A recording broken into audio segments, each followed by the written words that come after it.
Paz, igreja. Quero estar te convidando para abrir sua Bíblia lá em 1 Reis, no capítulo 19.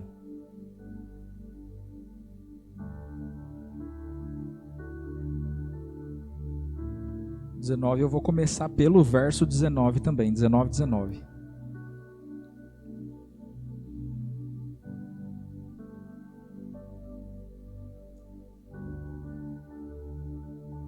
Fala assim, 1 Reis 19. Elias partiu rapidamente dali e encontrou Eliseu, filho de Safate, que arava com 12 juntas de bois adiante dele. E ele estava com a 12ª. Elias se aproximou de Eliseu e lançou sua capa sobre ele. Então, deixando os bois, Eliseu correu até Elias e rogou: deixa-me abraçar e dar um beijo de despedida em meu pai e minha mãe, e então te seguirei. Elias lhe respondeu: vai e volta depressa. Lembra-te do que fiz contigo. E Eliseu voltou, apanhou sua parelha de bois e os matou. Queimou o equipamento de arar para cozinhar a carne e a serviu ao povo. E eles todos comeram. Depois partiu com Elias, tornando-se o seu assistente e aprendiz. Amém? Alguns dias atrás eu conversei com um rapaz que ele está passando por uma situação degradante, poderíamos dizer assim, de vício, e me pediram, para mim entrar em contato com ele. Não foi um atendimento nem nada, nem ele que me procurou, foi eu mesmo que fui atrás. E por conhecer a vida dele e a história dele, me pediram para que eu estivesse intervindo ali naquela situação. E é um rapaz que é da igreja e tudo, não da nossa, e é casado. E eu falei para ele, eu tenho certeza que várias pessoas já tentaram conversar com ele com relação ao que tem ocorrido, por causa de uma desventura da vida, de uma insatisfação que ele tem vivido. Ele acabou se deixando se levar e caiu nos vícios dos quais ele já foi um dia viciado. E eu falei para ele assim: antes, quando você viveu isso da primeira vez, você era solteiro. Então você morava na casa dos seus pais e tal, ou seja, você era um dependente. Agora as coisas são diferentes. Agora, por mais que você se ache um nada, por mais que você pense que você não tem nenhum valor, ou que as coisas não estão do jeito que você queria ou como você gostaria que fosse, tem uma criança que para ele, você é a pessoa mais importante da vida dele, você é o herói da vida dele.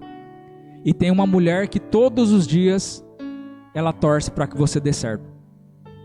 Então hoje você já não tem mais o direito de voltar. Antes você poderia fazer todas as bobagens do mundo porque você era uma criança. Você estava ainda na dependência dos seus pais. Mas hoje você já não tem mais o direito. Agora você tem que olhar para frente e fazer dar certo. Ah, as coisas estão dando errado, faz dar certo. Ah, mas eu não estou gostando do jeito que está. Dá uma outra forma, mas faz dar certo. Você perdeu o seu direito de voltar para trás. E quando nós falamos a respeito dessa questão de voltar para trás, a gente está falando a respeito de desistência, em outras palavras, Eu falava para ele, quando ele começou a falar para mim da situação que estava acontecendo com ele, a primeira coisa que eu falei para ele assim, você está fugindo do quê? Eu já imaginava que provavelmente seria alguma coisa relacionada à insatisfação da vida financeira e tudo, porque é uma pessoa que serve a Deus e tal, que é casado, que tem filho, que tem saúde, que está trabalhando, então provavelmente seria alguma coisa relacionada com isso. Só que automaticamente quando nós vemos alguém que está se autodestruindo dessa forma, a gente já associa que a pessoa está fugindo de alguma coisa, Está fugindo do quê? E o que eu quero estar falando com você, o que Deus ele tem colocado no meu coração nessa noite, é literalmente para que nós venhamos a entender como que o evangelho ele se torna radical quando nós começamos a olhar para o chamado que Deus ele tem para nós. Porque a partir do momento em que Deus ele nos chama, você tem um convite para não olhar mais para trás. Ah, mas está tudo dando errado. Olha para Deus e vai. Ah, mas os irmãos da minha igreja não estão cooperando. Olha para Jesus que eu tenho certeza que Ele nunca vai deixar de cooperar. Com Deus você nunca tem motivos para falar que você olhou para trás ou que você desistiu porque Ele te deixou na mão. A palavra de Deus ela é incisiva em dizer que os que confiam no Senhor, eles são como os montes de Sião que não se abalam, mas permanecem para sempre. Mas esse que é o diferencial, é os que confiam no Senhor. Porque os que confiam no pastor, esses na hora que o pastor cair, eles vão cair juntos. Os que confiam na igreja, na denominação, esses, se de repente eles mudarem de cidade, eles vão se desviar. É por isso que a palavra ela é incisiva em dizer que os que confiam no Senhor, por quê? Porque o Senhor é inabalável. Aquilo que é abalável vai se abalar, mais cedo ou mais tarde. Eu confio no meu marido, porque meu marido é um homem de Deus. Na hora que o seu marido cair, você vai cair junto. Eu confio nos meus filhos, porque foi obra de Deus. Os seus filhos vão te deixar a desejar. Conforme eu sempre falo, o Kierkegaard ele tem uma frase que ele fala assim que todo ser humano tem um buraco do tamanho de Deus dentro de si. Então você pode tentar completar esse vazio dentro de você com o que você quiser, mas nunca ele vai ser suprido, enquanto você não se encontrar com aquele mesmo homem que aquela mulher no tanque de Jacó se encontrou. No caso dela, ela achava que com relacionamentos, se eu tiver o marido certo, se eu tiver um relacionamento certo, aí eu vou suprir essa demanda que tem dentro de mim. Mas ela só conseguiu suprir essa demanda no dia que Jesus virou para ela e falou assim: se você beber da água que eu te der, aí você nunca mais vai ter sede. Naquele dia, ela parou de ser sedenta e nasceu dentro dela uma fonte de águas vivas. E a primeira coisa que ela faz é começar a ministrar e derramar dessa fonte sobre a vida das pessoas da sua cidade. Então é disso que nós estamos falando. E o que me chama muito a atenção com relação a essa história, como tantas as outras que eu vou relacionar aqui, é que você percebe que quando Eliseu é encontrado por Elias, ele não está no templo orando, ele não está fazendo uma peregrinação, ele não está em jejum, ele está trabalhando. Ele está vivendo a rotina dele normalmente. E que é uma coisa que eu tenho falado tanto para as pessoas. Eu falo para as pessoas que nós temos que viver de uma forma plena a nossa espiritualidade. Aí as pessoas falam: não, mas todo domingo eu vou na igreja. Eu falo assim: não, mas quando eu falo de espiritualidade, eu não estou falando de quantas vezes você vai na igreja ou de quantas horas você passa orando. Eu estou falando dos momentos onde você acorda de manhã e tem o prazer de tomar café com a sua família. E ali naquela mesa, os filhos são filhos, os pais são pais. Aquilo é reino de Deus. Eu estou falando de você antes de sair de casa, quando você sai de manhã e o sol ele está aparecendo, você só parar e falar: pera aí que eu tenho que contemplar isso daqui. Deixa eu deixar a natureza, ela trazer essa presença de Deus através dela para mim. Fazer esse momento de contemplação. É você chegar na sua casa no meio da correria e você pensar: hoje eu vou comer qualquer besteira. E aí você fala: não, eu mereço o melhor dessa terra. E eu vou preparar uma comida que seja digna de uma pessoa que merece o melhor dessa terra. Isso é espiritual. Não é o tanto que você vai na igreja, não é o tanto de horas que você passa orando, se por um outro lado você deixa a desejar em coisas que seriam o mais básico de tudo. Não faz o mínimo sentido. Então eu quero estar trazendo para você a realidade do que é o evangelho, do que é o chamamento que Deus ele tem para nós, através da nossa postura. E o interessante dessa situação que nós vemos aqui, é que não teve nada de extraordinário, de espetacular. Sabe, às vezes nós ficamos esperando que Deus ele vai aparecer e vai trovejar o céu e o dia vai escurecer e tal, e um pastor vai bater na minha casa, que ele veio lá do outro lado do país para falar uma coisa para mim, e às vezes não vai acontecer nada disso. Às vezes num culto como esse daqui, que você só veio por obrigação, Deus ele te pega e fala tudo aquilo que você precisava ouvir. E esse é o seu chamado. Como que foi o seu chamado? Ah, eu caí, e quando eu me levantei eu vi anjos, não sei o que. Não teve nada disso. Eu simplesmente tive uma interpretação racional de que a vida que eu estava vivendo estava toda torta e que não ia virar em nada, e que Deus era o único caminho que eu tinha para seguir. Esse foi o meu chamado. Não teve nada de anjo descendo e subindo, e nada de poder, nem de nada. Foi simplesmente o entendimento que transformou minha vida a partir de então. Por quê? Porque a transformação, conforme diz lá em Romanos 12:2, não é o que eu vi, ou a cura, ou o sobrenatural que eu passei. Até porque quantas pessoas já viveram o sobrenatural de Deus, mas elas não quiseram Deus do sobrenatural. Lá em Romanos 12:2 fala que a transformação, ela não acontece por causa do sobrenatural. Ela não acontece por causa do milagre. Ela acontece na renovação do entendimento. Se não houver renovação do entendimento, eu posso ficar mudando de religião para religião. E eu sempre vou acreditar na mesma coisa. Eu só vou mudar o nome para quem eu estou orando. Eu só vou mudar a liturgia que eu faço. Mas eu continuo ainda no mesmo sistema. É a minha própria religião. É o Deus segundo aquilo que eu acho que ele deve ser. Então nós precisamos se abrir para que nós venhamos a entender. A palavra de Deus, ela fala assim, que toda a terra se encherá do conhecimento da glória de Deus. É disso que nós precisamos nos encher. Então, quando eu olho para Eliseu, eu tenho para nós aqui hoje um exemplo do como deve ser o nosso posicionamento, como deve ser a nossa postura diante daquilo que Deus tem para nós.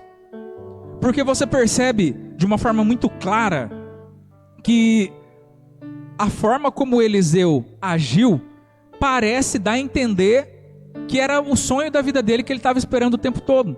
Porque você não percebe apego no comportamento dele. Ele fala assim: primeiro, deixa eu me despedir dos meus pais. Sabe por que ele tinha que se despedir dos pais? Porque ele não sabia se ele voltava.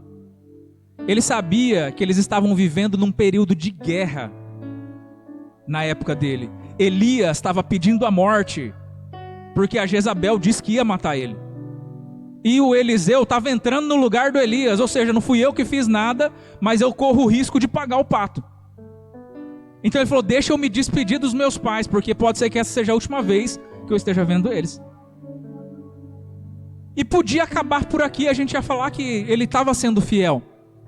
Mas a palavra de Deus diz que ele pega todo o instrumento de trabalho dele, ele sacrifica todos os animais que ele tinha, e ele pega a madeira do arado e faz uma churrasqueira para assar os bois dele. Ele faz uma festa. Mas não é só uma festa. Ele está afundando o barco na margem do rio. Ele está falando assim: não tem mais volta. Eu era um agricultor, a partir de hoje não mais. Ah, mas e se der tudo errado, né, nessa questão de ser profeta e tal? Não tem para onde voltar, tem que dar certo. É esse o entendimento que nós precisamos chegar. E, inclusive, toda vez que eu ouço essa história, quando eu leio, eu me lembro que esse era um comportamento que os vikings faziam. Quando eles chegavam no terreno do inimigo, eles afundavam o próprio navio deles, que era uma forma dos soldados eles estarem comprometidos. Ou vocês vencem essa batalha, ou vocês vencem, porque não tem como voltar. Então, quando Eliseu ele queima tudo aquilo que ele tem, ele está tirando toda a possibilidade de haver um plano B. Com Deus, ou vai dar certo, ou vai dar certo, não tem plano B. E muitas das vezes, quantos de nós ainda não tem uma resistência? Ainda não tem algo que... eu sou crente, mas o meu braço não é não. Né? Eu sou crente na igreja, mas no meu trabalho ninguém sabe que eu sou crente. Né? Eu sou um crente secreto lá. Quantos de nós ainda não temos reservas? Ainda fica pensando assim: se não der certo, o meu arado está lá para mim voltar a trabalhar e volta tudo do mesmo jeito sempre. Ou seja, nós precisamos ter uma segurança, só que tem um problema. Essa segurança sempre vai impedir que nós venhamos a viver aquilo que Deus propõe para nós. Porque Deus ele não está procurando pessoas que estejam dispostas a colocar um pé só. Ele está procurando pessoas doidas, que nem Eliseu, que se jogam com os dois pés. É esse que é o diferencial. Às vezes nós olhamos para nós e nós ficamos falando assim: por que Deus não me usa? Né? Por que eu me disponho, eu sou aqui, eu sou um bom cidadão e Deus não está me vendo? Porque talvez você ainda está preso. Se falar que você vai sair da casa dos seus pais, eu não estou falando de gente que é solteiro, não. Estou falando de gente casada. Se falar que você vai sair de perto da casa dos seus pais, meu Deus, já morreu. Que dirá se Deus vai conseguir fazer alguma coisa na sua vida? Eu ainda estou apegado às coisas do mundo. Que dirá se eu estou disposto a viver para Deus? Viver para Deus é você viver a maior aventura da sua vida. Porque você simplesmente confia, sem ter nenhuma probabilidade de que aquilo vai dar certo. Eu li para a Laura ontem, antes de dormir, a gente estava lendo a história de Josué. E eu estava falando para ela assim, você imagina a situação de Josué, de pegar um povo desse tamanho, vendo tudo que ele viu, o tanto que aquele povo era trabalhoso, e mesmo Moisés sendo quem era, até Moisés perdeu a estribeira com aquele povo, ele fala, agora eu que vou tomar de conta disso? E Deus, por várias vezes na história de Josué, ele tem que entrar em cena e falar para Josué, Josué, ser forte e corajoso. Não te pasme, nem te espante, porque sou eu, o Senhor seu Deus, que vai estar com você aonde quer que você for. Ou seja, só vai. Não se preocupa com o povo, não se preocupa com você, só olha para mim e vai onde eu falar que é para você ir. É só isso que você precisa fazer. Então é da mesma forma que nós devemos realizar. Nós precisamos olhar para dentro de nós e perceber se ainda tem uma âncora que está segurando em algum lugar. E essa situação de desapego é algo tão comum na palavra de Deus, que eu me atrevi a trazer algumas outras passagens aqui que são muito conhecidas, e que falam a respeito dessa necessidade do desapego, como um dos princípios básicos aqui na palavra de Deus. E conforme a gente sempre fala, uma das maiores dificuldades que as pessoas têm, delas conseguir viver o novo de Deus, né? A gente canta aqui, eu quero viver algo novo, eu só não quero fazer nada novo, mas eu quero viver algo novo. Eu só não estou disposto a fazer nada de novo, porque novidade me dá calafrios. Eu morro de medo de entrar num lugar que não me dá segurança, ou de perder essa pseudo-segurança que eu vivo aí. Se você pega lá em Gênesis 2, por exemplo, o primeiro mandamento do casamento, ele fala assim, deixará, pois, o pai e a mãe, e assim tornar-se-ão uma só carne. Deixar, o original do hebraico é soltar. É soltar. É como se você estivesse segurando na mãozinha e você soltasse. Em Lucas 9, fala a respeito do arado, né, que nós estamos falando aqui. Ele fala, aquele que põe a mão no arado, não olha mais para trás. Não dá para mim fazer aqui o que eu estou fazendo aqui e olhando lá para trás, o que está ficando para trás, o que eu estou perdendo com isso. Em Gênesis 19, nós temos a história icônica aí da mulher de Ló, que ela acabou se tornando um memorial para o próprio passado dela. Virou uma estátua e ficou lá para todo mundo saber. Um memorial do seu próprio passado. Então toda vez, isso é uma coisa que todo mundo já está cansado de saber, toda vez que há crescimento, há uma perda de pertencimento. Para mim me casar, eu tenho que perder os meus pais. Para mim crescer na minha empresa, eu vou ter que sair do cargo que eu tinha antes e do pessoalzinho que ficava falando mal do chefe, agora eu sou o chefe. Então aquele pessoal já não vai mais fazer parte da minha equipe.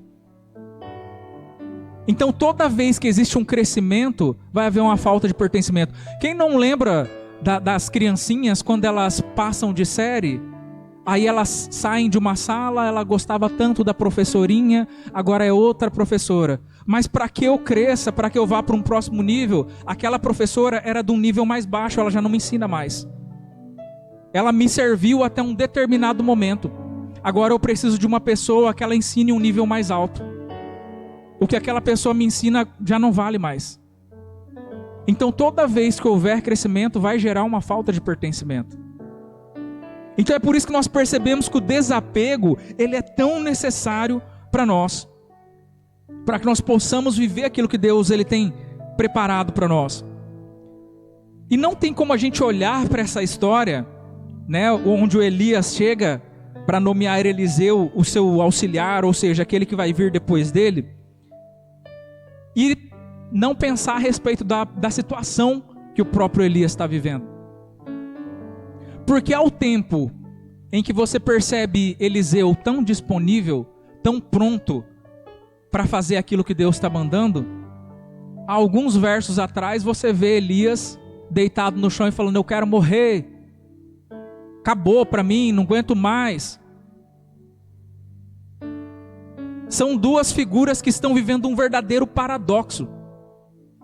Porque ao tempo em que o profeta, que é o profeta mesmo, ele está ali pedindo a morte dele, tem um rapaz que está doido para ser profeta. E a nossa vida é exatamente desse jeito.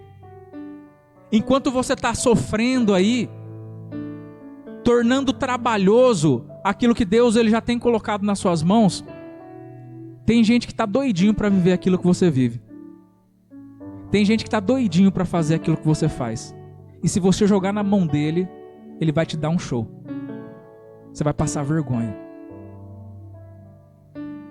Não existe essa questão, quando nós falamos a respeito de seres humanos, de uma pessoa que ele era, uau, eu simplesmente desfrutei por um tempo determinado da graça de Deus, de eu poder participar daquilo que Deus estava fazendo. Mas na hora que respingar sobre outra pessoa, essa pessoa faz 2 vezes melhor do que você. E a palavra de Deus, se você for estudar de uma forma minuciosa, você vai perceber que o Eliseu fez mais do que o Elias. Apesar do Elias ele ser mais conhecido, né, inclusive no meio do povo judeu, a representatividade que ele tem é muito maior. O Eliseu, ele literalmente fez mais milagres do que o Elias. E o que me chama mais atenção nessa história do Elias, a primeira coisa é o fato do como que a Bíblia é sincera conosco. Porque a Bíblia ela não faz desenho de super-homens. Ela não fala que esses caras aqui eram inacessíveis e que eles estavam num patamar que nós nunca iremos chegar. Muito pelo contrário. Ela fala de homens que eram totalmente passíveis de errar, de falhar, e que mesmo assim Deus usava. Ou seja, se Deus usa o Eliseu que estava lá arando com seus bois lá, por que ele não pode usar você? Se Deus usa o Elias que fica lá depressivo pedindo para morrer, por que você acha que Deus não pode usar você? Ou você pensa que eu preciso chegar num nível de perfeição?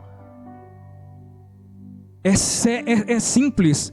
Quando Deus ele fala com Abraão, ele fala assim: anda na minha presença e ser perfeito. Não tem como eu ser perfeito sem andar na presença dele. É a presença dele que me aperfeiçoa. Então nós precisamos dele, é isso que faz parte do meu processo. Então o que eu percebo quando eu olho para a vida de Elias é uma coisa que ela acaba projetando nas nossas vidas também.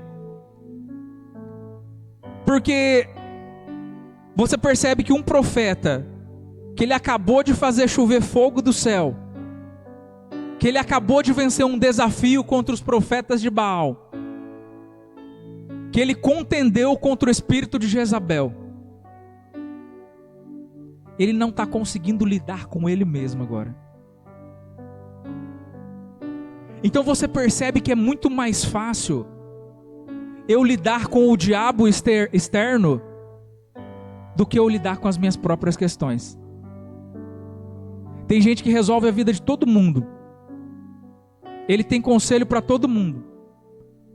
Mas ele fala: eu só não consigo aplicar os meus próprios conselhos na minha vida. Só para mim que não valida. É muito simples quando a gente fala a respeito do externo. Lá em Tiago, no capítulo 4, no verso 7, ele fala assim: sujeitai-vos, pois, a Deus. Resisti ao diabo, e ele fugirá de vós. O diabo fugirá de vós. Não é que ele vai sair assim, fazer o quê, né? Não deu certo hoje. Não, ele vai fugir de você. Por quê? Porque você resistiu? Não, porque você se sujeitou a Deus. Não é a respeito de você, é a respeito de Deus. Se você só resistir e não tiver Deus na jogada, não resolve nada. Mas e aí quando é comigo? E quando é o meu velho Adão que fica se levantando aqui e botando tudo para perder? Lá em Mateus 27, você vê ali o finalzinho da história contada, relatada por Mateus, e a traição de Judas. E quando nós falamos a respeito da traição de Judas, eu vejo poucas pessoas falarem a respeito disso. Parece que é um negócio negro assim que não pode se tratar. Só que da mesma forma que Judas traiu Jesus, Pedro também traiu. O diferencial foi o que eles fizeram depois disso.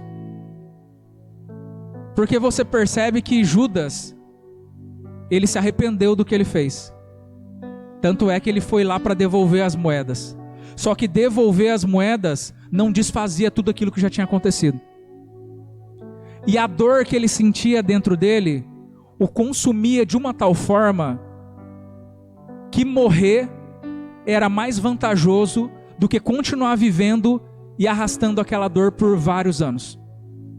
Ou seja, já está feito e não tem mais o que desfazer. Como desfazer? Como resolver? Então você percebe que, ao contrário de um arrependimento que deveria ter frutos de arrependimento, nós temos aqui um remorso. Porque o remorso, ele te consome. O remorso não quer dizer que você não entendeu que você fez coisa errada, mas quer dizer que você se sente tão culpado que você precisa ser penalizado por isso. Você precisa pagar. Já que eu não dou conta de resolver e não tem como resolver a situação, então eu tenho que pagar por aquilo que eu fiz de errado. E é por isso que ele se permite ser consumido a ponto de tirar a sua própria vida. Agora eu te pergunto, o que teria acontecido se ao invés do Judas se matar, ele tivesse esperado pelo menos 3 dias? Se ele tivesse aguentado a dor dele por pelo menos mais 3 dias. E depois de 3 dias eles se encontrassem com Cristo ressurreto. O que seria do Judas? Da mesma forma que aconteceu com Pedro. Porque quando Jesus ele ressuscita, ele vai na praia e a primeira pessoa com quem ele conversa, em particular, é com Pedro. Jesus ele podia ser passivo. Ele podia falar assim, não, tá tudo bem, agora eu ressuscitei, ele já teve a lição dele, vai dar tudo certo, mas ele não deixa as coisas mal resolvidas. Ele chama Pedro para conversar. E ele pergunta, e aí Pedro, você ainda me ama do jeito que você falava? Ele quer saber. E é aqui que nasce o diferencial do arrependimento. Jesus não está simplesmente fazendo um questionamento. Ele está ensinando para Pedro a respeito do que Pedro tanto falava, mas ele nem sabia o que era. E ele fala assim, se você quer provar que me ama, então ama aquilo que eu amo. Se você quer provar que me ama, então ama os seus irmãos. E quando nós vamos para Atos dos Apóstolos, nós vemos tudo aquilo que Jesus projetou em Pedro acontecendo. Esse mesmo Pedro que só dava bola fora, aqui nos evangelhos, agora onde ele passa lá em Atos dos Apóstolos, a sombra dele cura as pessoas que estão na calçada. Esse mesmo Pedro que precisa ser questionado por Jesus, que muitas das vezes Jesus precisa ser enérgico com ele, agora onde ele deixa um paninho que ele limpou o rosto, as pessoas pegam aquele pano e são curados. Ele entrou na posição, isso é arrependimento. Ele gerou frutos de arrependimento. Ele resolveu aquilo que tinha que ser resolvido. Ele entendeu aquilo que ele não tinha entendido. E talvez se Judas não tivesse tirado a sua própria vida, hoje nós pregaríamos a respeito dele, falando que ele poderia ter sido o maior exemplo de perdão, de arrependimento. Ao invés de falar que Pedro é um exemplo de quem nós somos, porque Pedro ele faz as coisas sem pensar, ele é carnal e não sei o quê, provavelmente nós falaríamos que Judas é um exemplo de que nós somos. Porque por mais que Judas ele vendeu a Cristo por 20 moedas, tem pessoas que vendem a Cristo por muito menos do que isso, no final das contas. Então do que eu sou melhor do que ele?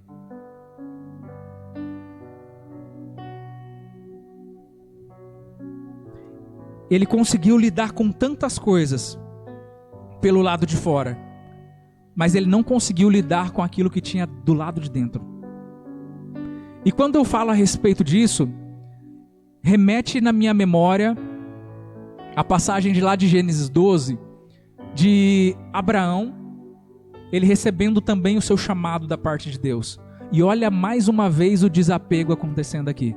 Como que é o chamado de Abraão? Sai da sua casa e do meio da sua parentela e vai para um lugar desconhecido que eu não vou te falar, não vou te dar mapa, mas que eu ainda vou te mostrar. Ou em outras palavras, você só precisa confiar em mim. Não vou te falar nada. Desapego total.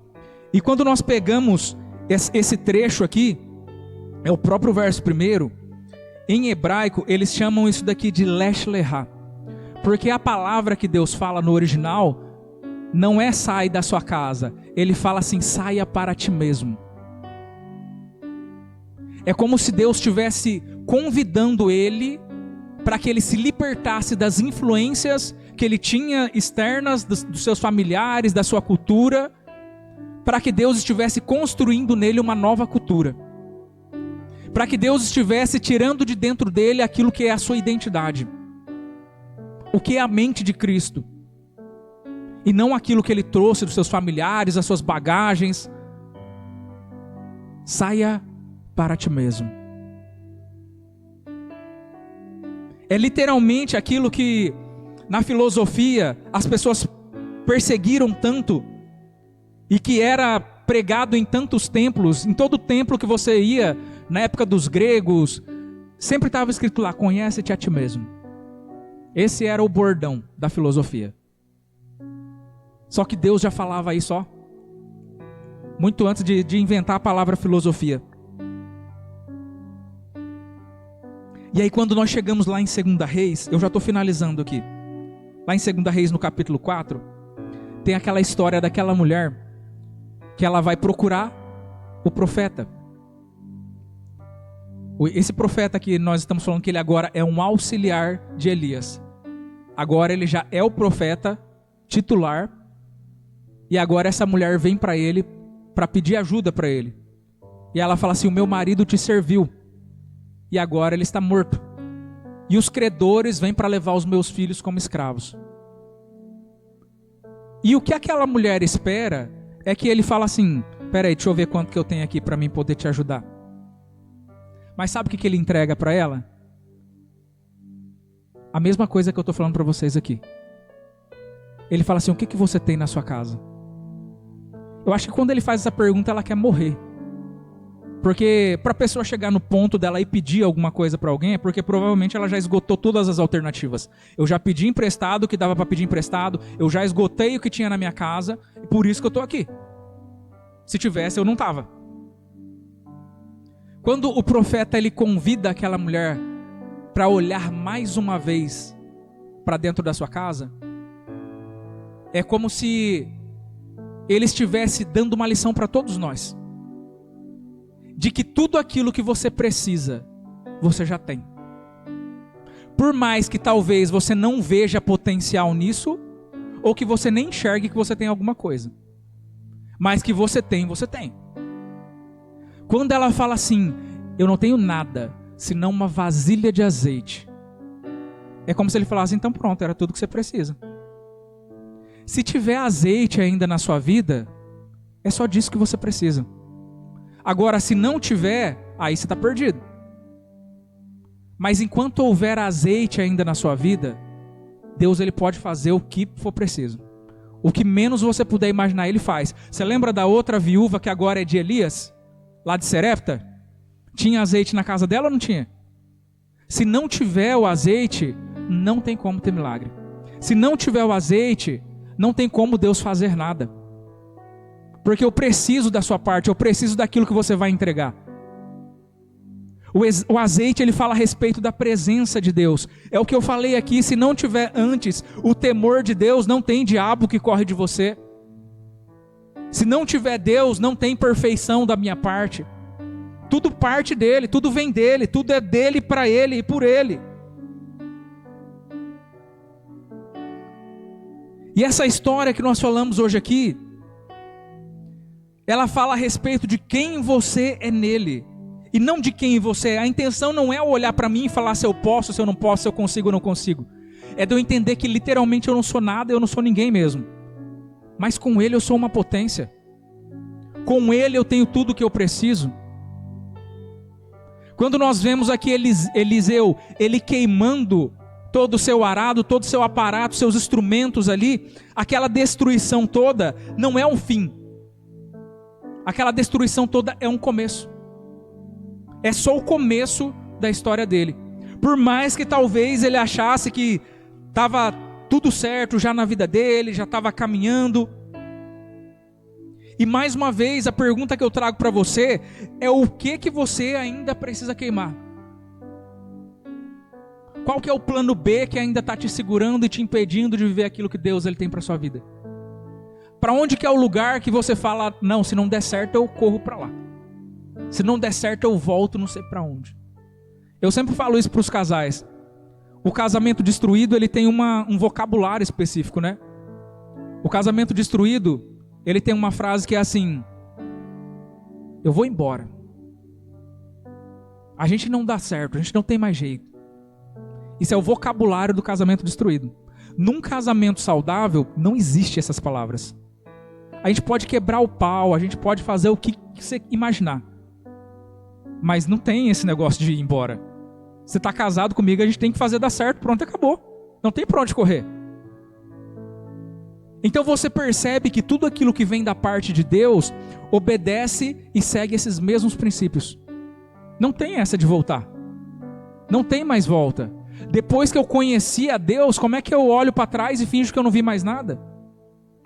Como é que eu coloco a cabeça no meu travesseiro e finjo que eu não conheci, que eu não sei, depois que eu estou sabendo? Não tem para onde correr, não tem como eu voltar a ser ignorante depois que eu tive o entendimento. A questão é quem é você nele. E para estar finalizando aqui, lá em 2 Timóteo, no capítulo 1 e no verso 7, ele vai falar assim: porquanto Deus não nos concedeu um espírito de covardia, mas de poder, de amor e de domínio próprio. Eu não sei se isso faz sentido para você, mas eu estou falando desde o rapaz lá que eu falei no começo da pregação, que ele está perdido, desestabilizado e entrando no mundo de vício. Deus ele me concede domínio próprio. Deus ele não me concede só autoridade para lidar com os demônios do lado externo. Ele me concede domínio próprio para lidar comigo mesmo. Para que eu possa me colocar no lugar onde Ele quer que eu esteja. Para que eu possa dominar sobre os lugares que Ele me coloca o domínio. Quando Ele fala que é para você fazer, quando Ele fala que é para você ir, Ele está te dando domínio sobre determinadas coisas que hoje você não tem. E eu só vou ter quando eu chegar lá. Hoje nós olhamos para Josué e nós falamos, Josué foi um grande líder. Josué, ele levou o povo até a terra prometida. Só que antes de Josué ser um grande líder, ele era um jovem amedrontado, sem saber o que ia ser do seu futuro. Sem saber se isso ia dar certo, porque se desse certo ia dar muito certo. Mas se desse errado ia dar muito errado. Por isso que viver com Deus sempre é correr um risco. E a palavra de Deus diz que aquele que ganhar a sua vida, perdê-la. Mas aquele que perder a sua vida, esse achará. Então não tenha medo, porque às vezes você segura uma coisa tão pequena como se fosse tão grande, e fala, mas eu não tenho coragem de largar disso daqui não.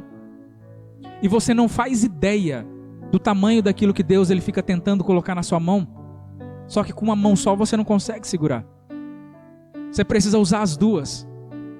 Então enquanto você não queimar essas pontes, enquanto você não queimar esses instrumentos que sempre te levam para um plano B, você nunca vai ter a capacidade de receber isso. É o que a gente acabou de falar aqui da viúva. Quantos vasos aquela mulher encheu? Eu não sei. Se ela encheu poucos, ela mal conseguiu pagar a dívida. Mas se ela encheu muitos, ela virou a milionária do azeite. Porque a palavra de Deus diz que quando ela falou para o filho, traga-me mais um vaso, E ele falou assim: acabaram-se os vasos. Imediatamente o azeite parou de jorrar. Então sabe o que Deus ele fala para nós? Que ele sempre trabalha de acordo com a estrutura que você constrói. Se você pegar muito vaso, ele vai encher. Se você pegar pouco, ele vai encher seus poucos também. É você quem determina. Eu gostaria de pedir para que você ficasse de pé. Eu quero estar orando pela sua vida.